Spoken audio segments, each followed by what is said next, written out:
Hello everyone. जैसा कि हमने पिछले चैप्टर में बायोलॉजिकल क्लासिफिकेशन का पार्ट 1 पढ़ा था, जिसमें आपने एनसीईआरटी का जो चैप्टर नंबर 2 है उसका जो बेसिक है, उसके अलावा हमने किंगडम मोनेरा तक पढ़ा था। आज हम उससे आगे बात करेंगे जो हमारा सेकंड किंगडम है, किंगडम प्रोटिस्टा, उसके बारे में जानेंगे पूरा डिटेल्स जो हमारा एनसीईआरटी बेस्ड है। लेकिन उससे पहले किंगडम मोनेरा में एक चीज रह गई थी, वो थी shape of bacteria. Now bacteria जो होता है उसके कई शेप्स होते हैं। शेप के आधार पे 4 तरह के बैक्टीरिया होते हैं और उनमें जो पहला शेप होता है वो कोकस, दूसरा होता है बैसिलस, तीसरा होता है विब्रियम, चौथा होता है स्पिरल। तो जो कोकस शेप होता है वो दरअसल स्फेरिकल शेपेड बैक्टीरिया होता है, उनका जो शेप है वो स्फेयर की तरह होता है। उसके बाद आता है बैसिलस। बैसिलस जो होते हैं वो रॉड शेपेड बैक्टीरिया होते हैं। और जो विब्रियम है ये कॉमा शेपेड बैक्टीरिया होता है, कॉमा के फॉर्म में उनका शेप होता है। उसके बाद आता है स्पिरुला, ये स्पाइरल शेपेड होता है। जैसे आप देखते होंगे स्पाइरल नोटबुक आता है, उसी तरह जो स्पिरुलम बैक्टीरिया है उनका जो शेप है वह स्पाइरल की तरह होता है। उसके बाद मूव करते हैं हमारे फाइलम किंगडम नंबर 2 जो कि है किंगडम प्रोटिस्टा। और पिछले पार्ट में हमने किंगडम मोनेरा तक पढ़ा था। ये जो वीडियो है इसमें पार्ट 2 की हम बात करेंगे, यानी किंगडम प्रोटिस्टा के बारे में। तो किंगडम प्रोटिस्ट के जो ऑर्गेनिजम्स होते हैं, जो मेंबर्स होते हैं, वो जनरली यूनिसेलुलर होते हैं, यानी एक सेल के बने होते हैं, और वो यूकैरियोटिक है। तो हम जानते हैं कि जैसे ही यूकैरियोटिक है कोई चीज तो उसमें वेल डिफाइंड न्यूक्लियस होगा, उसमें जो है सारे सेल ऑर्गेनल्स होंगे। तो प्रोटिस्टा के मेंबर्स में भी जो भी ऑर्गेनिज्म है उनमें वेल डिफाइंड न्यूक्लियस होता है और सभी सेल ऑर्गेनल्स पाए जाते हैं। इसके अलावा किंगडम प्रोटिस्टा जो होते हैं उसके मेंबर्स प्राइमरीली इक्वेटिक होते हैं, वह वाटर में रहते हैं। उसके बाद जो है इस किंगडम के जो मेंबर्स है वो लिंक बनाते हैं प्लांट्स, एनिमल्स और फंजाई के साथ, उनके साथ लिंक है उनका, उनके कुछ फीचर्स ऐसे हैं। उसके बाद जो है इनका जो मोड ऑफ रिप्रोडक्शन होता है वो एसेक्सुअल भी होता है और सेक्सुअल भी होता है, जिसमें वह सेल फ्यूजन और जायगोट फॉर्मेशन की थ्रू जो है अपना mode of reproduction carry out करते हैं। इसके अलावा हम अगर मेंबर्स ऑफ किंगडम प्रोटिस्टा की बात करें तो किंगडम प्रोटिस्टा में कई मेंबर्स है, उसमें हम सबके बारे में 1 बाय 1 पढ़ेंगे।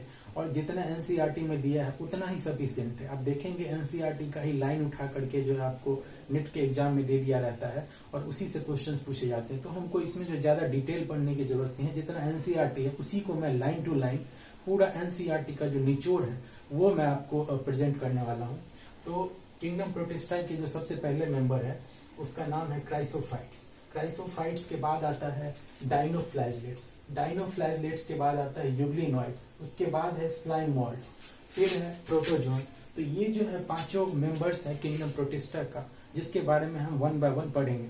तो सबसे पहले क्राइसोफाइट्स की बात करें तो क्राइसोफाइट्स में जो है डाई एटम्स और गोल्डन एल्गी आता है। गोल्डन एल्गी को डेस्मिड्स भी बोलते हैं। अब इसके जो मेंबर्स हैं क्राइसोफाइट्स के, वह फ्रेश वाटर में भी रहते हैं और मेराइन वाटर में भी। साथ ही ये माइक्रोस्कोपिक होते हैं, यानी इनका जो साइज है वो बहुत ही स्मॉल होता है, माइन्यूट होता है, और यह वाटर करंट के साथ बहुत ही पेसिवली मूव करते हैं, प्लैंक्टोनिक मूवमेंट की तरह। इसके बाद जो है ये ज्यादातर फोटोसिंथेटिक होते हैं, मोस्टली फोटोसिंथेटिक ऑर्गेनिज्म क्राइसोफाइट्स में आते हैं। उसके बाद जो डाई एटम्स होते हैं इस क्राइसोफाइट्स में, उनका जो सेल वॉल है वह सिलिका का बना होता है, और सिलिका का बने होने की वजह से वह इंडेस्ट्रक्टिबल होता है। और सिलिका का आप देखेंगे कि जो सेल वॉल है वो एक ओवरलैपिंग प्लेट होता है उनमें। इनका जो सेल वॉल जैसे एक सोप का बॉक्स होता है, उसमें आप देखते हैं कि 2 पार्ट रहता है, ऊपर और नीचे, और बीच में जो सोप रहता है। उसी तरह डाई एटम्स का जो सेल वॉल है वो भी एक सोप बॉक्स की तरह एक ओवरलैपिंग पैटर्न में इनका जो है शेप होता है। और इसी एक्युमुलेशन की वजह से ये जो सिलिका का पूरा इनका जो सेल वॉल डिपॉजिट होता है, इससे बहुत वर्षों के बाद एक एक्युमुलेशन बन जाता है, और जिसको डायएटोमीसियस अर्थ भी बोलते हैं। ठीक है।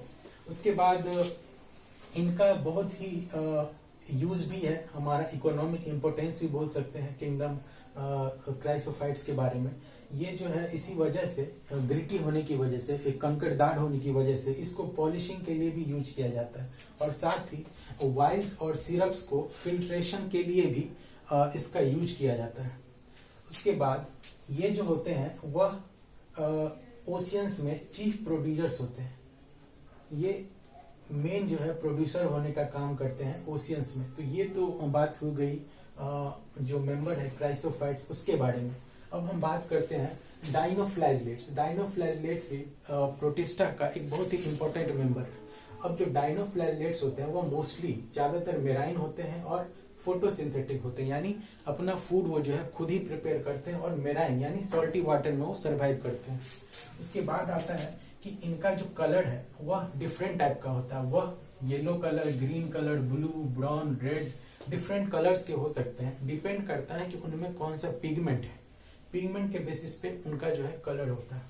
साथ ही इनका जो सेल वॉल होता है उसमें सेल्यूलोज प्लेट होता है, ठीक है। और सेल्यूलोज प्लेट जो है दो होता है, एक इसमें लॉन्गिट्यूडनल होता है और एक ट्रांसवर्स होता है।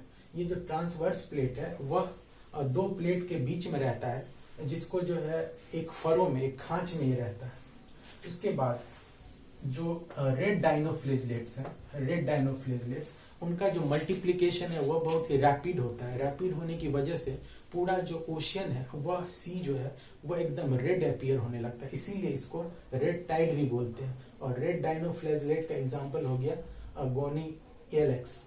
अब इसकी वजह से पूरा एकदम रेड अपीयर होने लगता है। टॉक्सिन्स भी बहुत प्रोड्यूस होता है, और ये जो टॉक्सिन्स के कारण जो मेराइन वाटर में जो फिशेज होते हैं उनका डेथ भी हो जाता है। ये टॉक्सिन जो है वह फिशेज को किल भी करता है।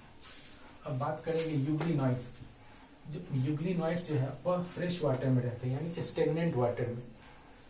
उसके बाद इनका जो सेल वॉल होता है वह पेलिकल का बना होता है, जो कि एक प्रोटीन रिच लेयर है। इसी वजह से इनका जो बॉडी है वो फ्लेक्सिबल होता है। साथ ही इनमें जो है दो फ्लैजला होता है, एक शॉर्ट और एक लॉन्ग। उसके बाद इनमें जो है normally autotrophic mode of nutrition होता है जब सनलाइट प्रेजेंट होता है तब यूग्लिना में, लेकिन जब सनलाइट नहीं होता है तब ये हेटरोट्रोपिक मोड ऑफ न्यूट्रिशन को अपनाते हैं और जो प्रे है उसको कैच करते हैं। उसके बाद यूग्लिनॉइड्स में जो है पिगमेंट जो होता है वह हायर प्लांट्स की तरह होता है। तो ये हो गई यूग्लिनॉइड्स की बात। इसका एग्जांपल हो जाएगा यूग्लिना। तो ये एक इम्पोर्टेंट बात हो जाती है यूग्लिना में कि इसमें दोनों मोड ऑफ न्यूट्रिशन होता है, ऑटोट्रोपिक भी होता है और हेटरोट्रोपिक भी होता है।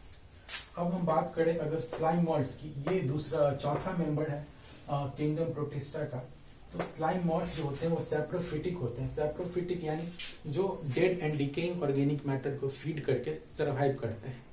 ये भी यानी हेटरोट्रोपिक हो गए। और ये जो है इनका जो बॉडी है स्लाइम मॉड्स का, ये मूव करता है ट्विग्स, ट्विग्स यानी जो टहनी है और लिप्स है, और उससे जो है वह ऑर्गेनिक मैटर ऑब्टेन करते हैं और वो अपना खुद को सस्टेन करते हैं। उसके बाद जब सुटेबल कंडीशन आता है तो वो एक एग्रीगेशन फॉर्म करते हैं, एक एक्युमुलेशन फॉर्म करते हैं जिसको बोलते हैं प्लाज्मोडियम, ठीक है। और ये बहुत दूर तक स्प्रेड कर जाता है सी में, बहुत फीट तक स्प्रेड कर जाता है। और जब अनफेवरेबल कंडीशन, ये तो सुटेबल कंडीशन की बात हो गई कि जब वो प्लाज्मोडियम का एग्रीगेशन करते हैं। अनफेवरेबल कंडीशन में क्या होता है कि यही प्लाज्मोडियम डिफरेंशिएट कर जाता है और ये एक फ्रूटिंग बॉडी बनाता है, फ्रूटिंग बॉडी बनाता है जिसमें स्पोर्स भी होता है टिप पर लगा हुआ। तो ये अनफेवरेबल कंडीशन में डिफरेंशिएशन होता है और फ्रूटिंग बॉडीज का फॉर्मेशन होता है। अब हम बात करेंगे स्लाइम मोल्ड्स में जो होता है ट्रू वॉल्स होता है। इनमें वॉल्स जो होते हैं एक्चुअल होते हैं, जो कैरेक्टर है इनका, और ये इंडेस्ट्रक्टिबल होता है। साथ ही स्पोर्स जो होता है वह एयर करंट के माध्यम से डिस्पर्स्ड भी हो जाता है। तो ये सारे जो है फीचर्स हैं, ये सारे पॉइंट्स है स्लाइम मोल्ड्स के बारे में जो आपको ध्यान रखना है। और ये जो मैंने पॉइंट्स बोला ये सारा लाइन टू लाइन एनसीईआरटी के पॉइंट्स है, और आपको जो है नीट में पूरा यही पॉइंट उठा देगा कहीं से भी कि प्रोटिस्टा का क्या उसका प्रोकैरियोटिक है या यूकैरियोटिक है, या फिर प्रोटिस्टा में कौन सा मोड ऑफ रिप्रोडक्शन होता है, क्राइसोफाइट्स के मेंबर कौन कौन होते हैं, फिर डाइएटोमोसियस अर्थ किसको कहा जाता है। तो इस तरह से आपको जो है डायरेक्टली एनसीईआरटी से उठा करके आपको क्वेश्चन दे दिया जाता है। तो आपको इसी को ध्यान रखना है। इन सभी पॉइंट्स अगर आप जान लेते हैं जो मैंने यहाँ पर लिखा है, अगर आप इस सब को ध्यान में रखते हैं तो कोई भी क्वेश्चन बनाना आपके लिए चुटकी भर की बात है। तो ये हमने अभी 4 मेंबर्स के बारे में बात की जो किंगडम ऑफ प्रोटिस्टा के थे। कौन कौन से थे? क्राइसोफाइट्स, डाइनोफ्लैजलेट्स, यूग्लिनॉइड्स और स्लाइम मोल्ड्स। अब जो है अंतिम मेंबर है वो है प्रोटोजोन्स। प्रोटोजोन्स भी किंगडम प्रोटिस्टा में आता है। अब प्रोटोजोन्स क्या होते हैं, या हेट्रोट्रॉप्स होते हैं। हेट्रोट्रॉप्स है यानी कि ये अपना फूड खुद से प्रिपेयर नहीं करते हैं, दूसरे पर डिपेंडेंट होते हैं। और ये प्रीडेटर्स होते हैं प्रोटोजोन्स, और पैरासिटिक भी हो सकते हैं। प्रीडेटर्स यानी अपना खुद फूड जो है वह इंगल्फ करके जो है प्रे को कैच करके कंज्यूम करते हैं। और पैरासिटिक भी हो सकते हैं यानी ये होस्ट पर डिपेंडेंट है अपने न्यूट्रिशनल रिक्वायरमेंट पे। और पैरासिटिक है यानी इन्फेक्शन भी कॉज करेगा, डिजीज कॉज करेगा। उसके बाद प्रोटोजोन्स को जो है प्रीमिटिव रिलेटिव्स कहा जाता है। प्रोटोजोन्स जो है वह एनिमल्स के प्रीमिटिव रिलेटिव्स कंसीडर किए जाते हैं। उसके बाद है प्रोटोजोन्स में भी ये 4 टाइप्स बताया गया है। एक है फ्लैजिलेटेड, अमीबॉइड, सीलिया और स्पोरोजोन्स। तो जो अमीबॉइड प्रोटोजोन्स होते हैं इनमें जो है या कई जगह पे सरवाइव कर सकते हैं, फ्रेश वाटर में भी रह सकते हैं, सी वाटर में भी रह सकते हैं। तो डिफरेंट इनका हैबिटेट होता है। साथ ही जो है यह अमीबॉइड प्रोटोजोन जो होते हैं वो अपना फूड कैप्चर करने के लिए सीडोपोडिया का हेल्प लेते हैं। उनमें एक सीडोपोडिया होता है जिसकी मदद से वो अपने प्रे को कैच करते हैं और अपना फूड कंज्यूम करते हैं। तो ये हो गया अमीबॉइड का फीचर। अमीबॉइड में जो सीडोपोडिया होता है उसको फॉल्स फीट भी बोलते हैं। तो ये बहुत ही इंपॉर्टेंट ध्यान रखने के वाली बात है। उसके अलावा इनमें जो है एक इसका एग्जांपल हो गया एंट अमीबा। ठीक है, अमीबॉइड प्रोटोजोन का एग्जांपल हो गया एंट अमीबा। ये जो एंट अमीबा है ये पैरासिटिक फॉर्म है, इसको ध्यान रखना है। उसके बाद आता है फ्लैजिलेटेड प्रोटोजोन्स। ना फ्लैजिलेटेड प्रोटोजोन जो है ये फ्री लिविंग भी हो सकता है और पैरासिटिक भी हो सकता है, ये दोनों हो सकता है। साथ ही इनमें फ्लैजला होता है जिसकी मदद से जो है वो अपना फूड कैप्चर करते हैं। और इनमें इनका एग्जांपल हो गया ट्राइपैनोजोमा। ट्राइपैनोजोमा फ्लैजिलेटेड प्रोटोजोन्स है और ये जो प्रोटोजोन है ये स्लीपिंग सिकनेस डिजीज कॉज करता है। स्लीपिंग सिकनेस का पॉजिटिव एजेंट हो गया ट्राइपैनोजोमा। उसके बाद आता है सीलिया। नाउ सीलिएटेड प्रोटोजोन्स, ऐसा प्रोटोजोन जिसमें सीलिया है। अब ये जो सीलिएटेड प्रोटोजोन्स है वह एक्वेटिक होते हैं, पानी में रहते हैं और एक्टिवली मूविंग है यानी बहुत एनर्जी के साथ मूव करते हैं। और इनमें हजारों सीलिया जो है एक साथ मूव करता है, कोऑर्डिनेटेड मूवमेंट होता है। ठीक है, तो सीलिया जो है मोटिलिटी प्रोवाइड करता है। अब इस वजह से होता क्या है कि इनमें जो गलेट होता है यानी जो कैविटी होता है ये बाहर की तरफ ओपन होता है आउटर सरफेस पे। इस वजह से सीलिया के कोऑर्डिनेटेड मूवमेंट की वजह से जो वाटर में जो फूड पार्टिकल्स होता है वह एकदम सरक करके सीधा इनके गलेट में आ जाता है। जो सीलिएटेड प्रोटोजोन्स है उनमें सीलिएटेड मूवमेंट की वजह से जो फूड है वह इनके गलेट में स्टीयर होकर के आ जाता है। तो ये बात हो गई सीलिएटेड प्रोटोजोन्स के बारे में। अब इसका एग्जांपल हो गया पारामीशियम। तो इसका एग्जांपल हमें याद रखना है, जितने भी है अमीबॉइड, फ्लैजिलेटेड, सीलिएटेड, सबका एक न एक एग्जांपल दिया, इसको बहुत ही ध्यान से रखना। आपको मैच द फॉलोइंग में पूछ सकता है कि अमीबॉइड प्रोटोजोन्स में का एग्जांपल क्या होगा, तो ये सारे ऑप्शन दे सकते हैं, आप कंफ्यूज हो जाएंगे। तो इसको आपको जो है बहुत ही अच्छे से ध्यान में रखना है। अब उसके बाद आता है स्पोरोजोन्स। स्पोरोजोन्स जो होते हैं वह डाइवर्स ग्रुप ऑफ ऑर्गेनिजम्स होते हैं। ठीक है, और ये स्पोर्स प्रोड्यूस करते हैं। ठीक है, तो इसको हमें ध्यान रखना है। साथ ही इसका एग्जांपल हो गया प्लाज्मोडियम। ना प्लाज्मोडियम जो है बहुत ही डेंजरस है, ये बहुत ही बीमारी कॉज करता है, बहुत ही हार्मफुल। आपने मलेरिया के बारे में सुना होगा, तो मलेरिया जो होता है उसका कारण है ये प्लाज्मोडियम। और इसका जो है प्लाज्मोडियम का हमारे ह्यूमन पॉपुलेशन पे बहुत ही स्टैगरिंग इफेक्ट है, बहुत हार्मफुल इफेक्ट है। कई जो है जानें गंवाई जाती है इस प्लाज्मोडियम की वजह से। तो ये बात हो गई प्रोटोजोन्स के टाइप्स के बारे में, जिसमें हमने पढ़ा amoeboid protozoans, flagellated protozoans, ciliated protozoans, sporozoans. तो इन सबको हमें ध्यान में रखना है और इससे जो है मैच द फॉलोइंग करके एनसीईआरटी में क्वेश्चन पूछ सकते हैं।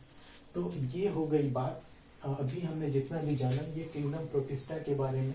और ये जो है chapter number 2 NCERT 11th biology का पार्ट 2 वीडियो था, जिसमें हमने किंगडम प्रोटिस्टा के बारे में जाना। ना इससे रिलेटेड बहुत सारे एमसीक्यूज होंगे, उस एमसीक्यूज को आप जरूर लगाइए, घर पे बैठे हैं तो।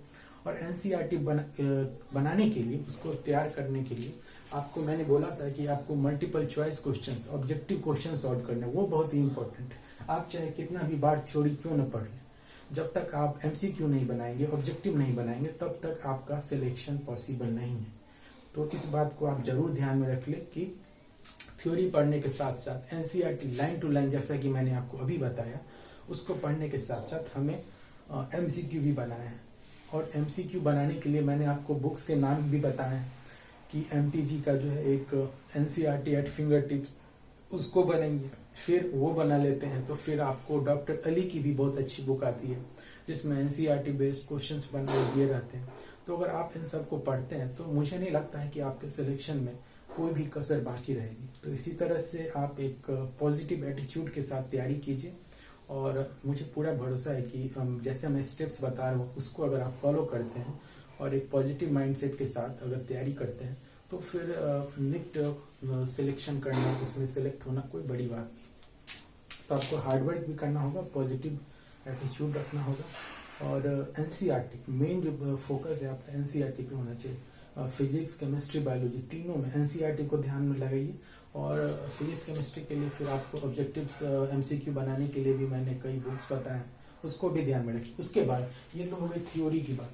फिर आपके एनसीईआरटी में जो है बहुत सारे डायग्राम्स भी दिए गए हैं, उन डायग्राम्स को भी ध्यान में रखना है। अभी मैं आपको बताता हूँ, ये देखिए एनसीईआरटी है। एनसीईआरटी में